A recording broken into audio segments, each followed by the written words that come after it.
Hari ini kita akan mulai melakukan perhitungan untuk dapat memilih kompresor yang tepat. Jumlah slide-nya cukup banyak, berisi berbagai latihan perhitungan kompresor. Silakan dipelajari. Definisi pertama dalam slide kita hari ini adalah definisi dari laju alir massa. Ini sebenarnya sedikit mengulang materi kuliah termodinamika untuk aliran gas. Silakan Anda pelajari. Selanjutnya, pelajari definisi efisiensi volumetrik melalui persamaan-persamaan ini.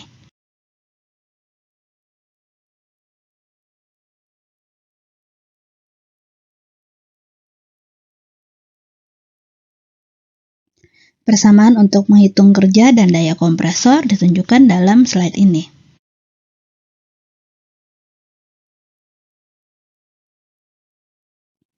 Jenis kompresi secara umum ada 3, yaitu isotermal, adiabatis, dan politropik.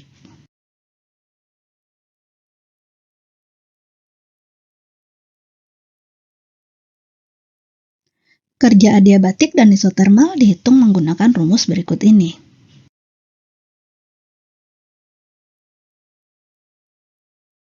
Daya poros merupakan penambahan antara daya aktual dan daya friksi.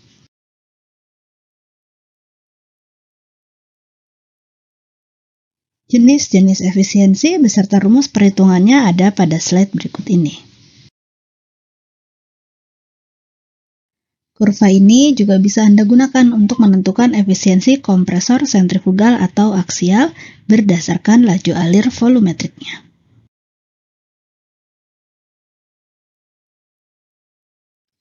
Sedangkan kurva ini menunjukkan hubungan antara efisiensi politropik dan efisiensi adiabatik.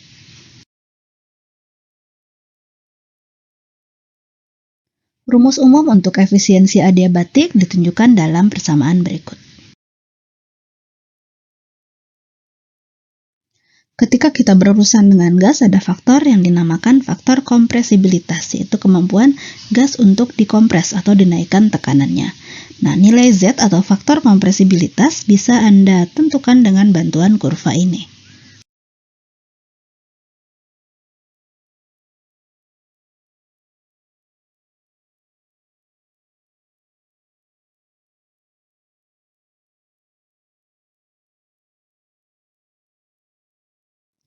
Selain menggunakan kurva tadi, nilai Z juga bisa ditentukan dari tabel berikut.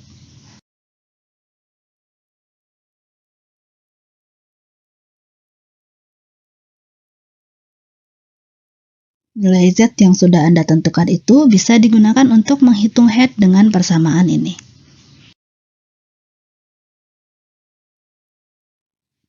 Rasio kompresi untuk multitahap bisa dihitung menggunakan persamaan ini.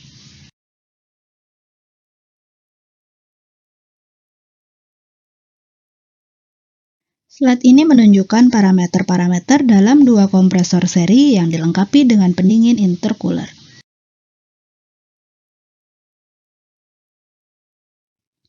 Seperti sudah disinggung sebelumnya, kenaikan P akan sebanding dengan kenaikan T. Oleh karena itu, peningkatan nilai T karena kompresi bisa dihitung menggunakan persamaan ini. Perhitungan kerja untuk kompresor dua tahap atau dua tingkat bisa dihitung seperti ini.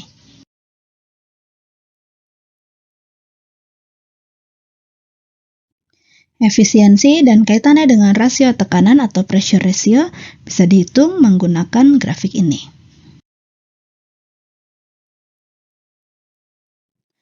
Penentuan nilai K atau Cp per Cv untuk campuran hidrokarbon bisa dilakukan menggunakan gambar berikut ini.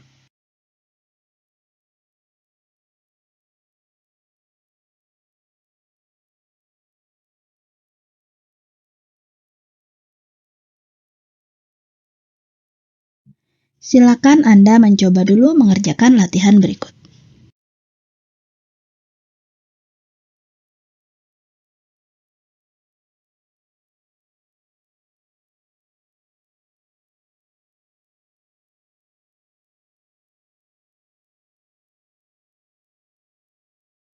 Nilai Q 7200 dan P 3 ATM dari soal bisa dialurkan pada grafik ini. Ternyata titik pertemuannya jatuh pada area reciprocating dan sentrifugal. Berarti kedua jenis kompresor tersebut bisa dipilih. Untuk itu kita perlu membandingkan dayanya agar dapat menentukan mana yang lebih ekonomis.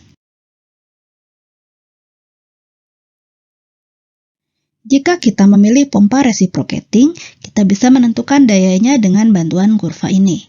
Terhitung daya sebesar 541,5 horsepower.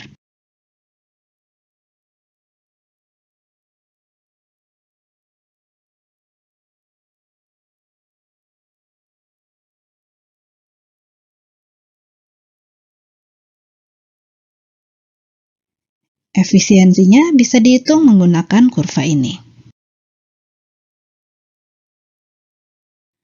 Selanjutnya, jika kita memilih menggunakan pompa sentrifugal, kita bisa menghitung efisiensinya dengan bantuan rumus dan kurva ini.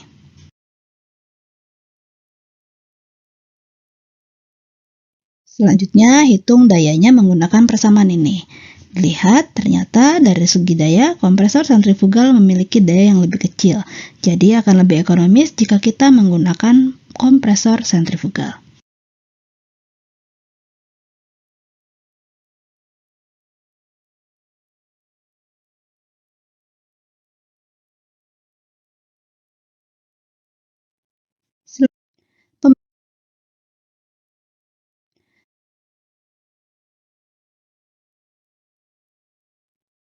Selanjutnya, untuk perhitungan daya kompresor multitahap, kita bisa mencoba mengerjakan contoh soal dan tabel ini.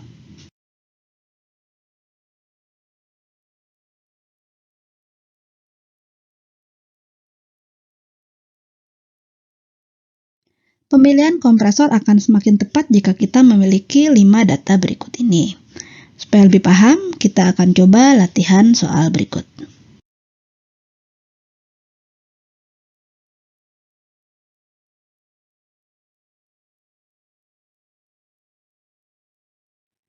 Berat molekul bisa jadi diketahui, bisa jadi harus kita hitung.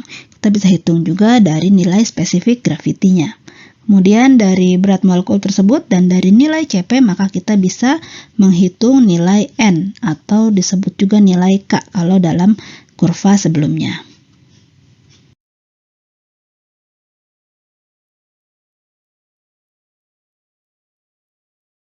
Selanjutnya, mungkin Anda sering mendengar istilah absolute dan gauge.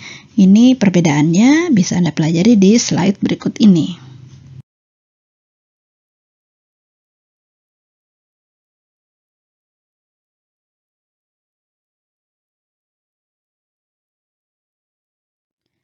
Selanjutnya perlu koreksi tekanan akibat ketinggian lokasi di atas permukaan laut. Dalam contoh soal, lokasi kompresor berada pada ketinggian 1000 feet. Maka tekanan suction dan discharge dalam soal ini perlu dikoreksi dengan menambahkan 14,16 PSIA.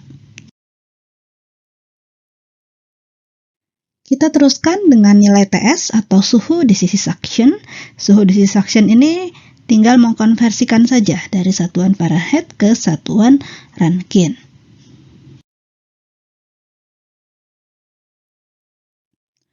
Selanjutnya ada istilah ICFM dan ACFM. ICFM inlet cubic feet per minute, kalau ACFM actual cubic feet per minute. Cara menentukannya Anda bisa lihat persamaan di bagian bawahnya.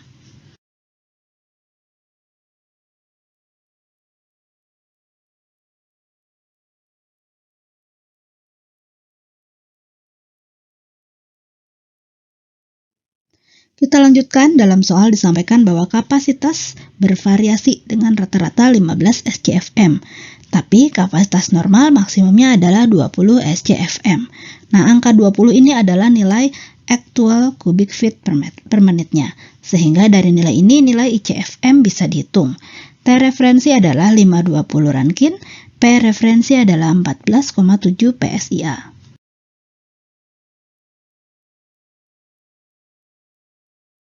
Kita lanjutkan dengan penentuan ukuran piston. Anda bisa ikuti langkah-langkahnya seperti ini.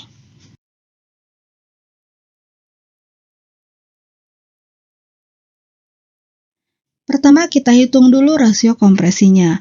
Gunakan data tekanan yang sudah dikoreksi dengan koreksi elevasi atau ketinggian.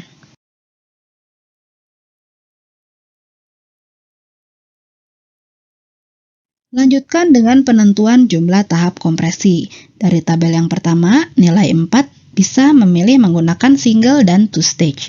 Lanjutkan dengan perbandingan di tabel kedua. Dari segi biaya dan kompleksitas sistem yang lebih rendah, maka akan lebih baik jika memilih single stage kompresor.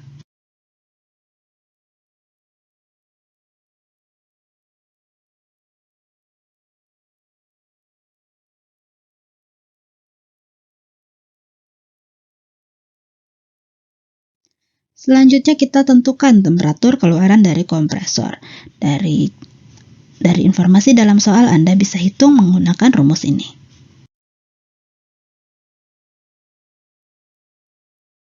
Selanjutnya lakukan perhitungan efisiensi volumetrik menggunakan data R dan rumus untuk single stage kompresor.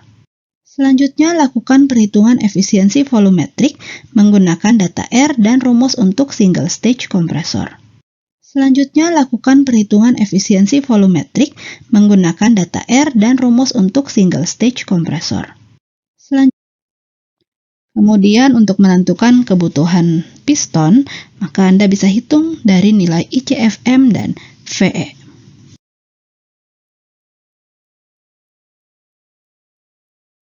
Selanjutnya, kita bisa tentukan ukuran piston displacement-nya. Bisa lihat dari tabel berikut. Kita perlu single stage yang bisa menghandle 20,07 CFM gas. Jadi kompresor di kelas 360-an yaitu 361, 362, dan 363 cukup sesuai untuk kebutuhan kita. Selanjutnya kita tentukan kebutuhan RPM minimum. Dari pemilihan di slide sebelumnya itu kompresor 360-an, PD per 100 RPM-nya adalah 4,36 feet per 100. Nah, gunakan nilai PDR dan PD 100 untuk menentukan RPM minimum. Selanjutnya cari nilai RPM sebenarnya dari data yang ada. Cari yang tersedia yang lebih besar atau sama dengan kebutuhan RPM kita. Dalam contoh ini, yang sesuai adalah 470 RPM. Sayangnya tabelnya tidak diberikan, jadi kita tidak tahu dari mana 470 ini yang sesuai. Setelah mengetahui nilai RPM yang sebenarnya, maka nilai PD yang sebenarnya kita hitung balik.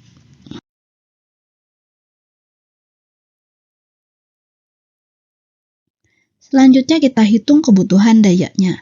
Gunakan persamaan untuk single stage models.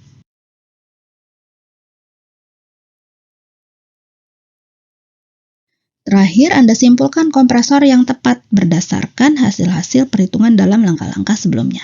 Dari segi ukuran, RPM, daya, kapasitas, dan lain-lain. Hari ini kita akan mulai melakukan perhitungan untuk dapat memilih kompresor yang tepat.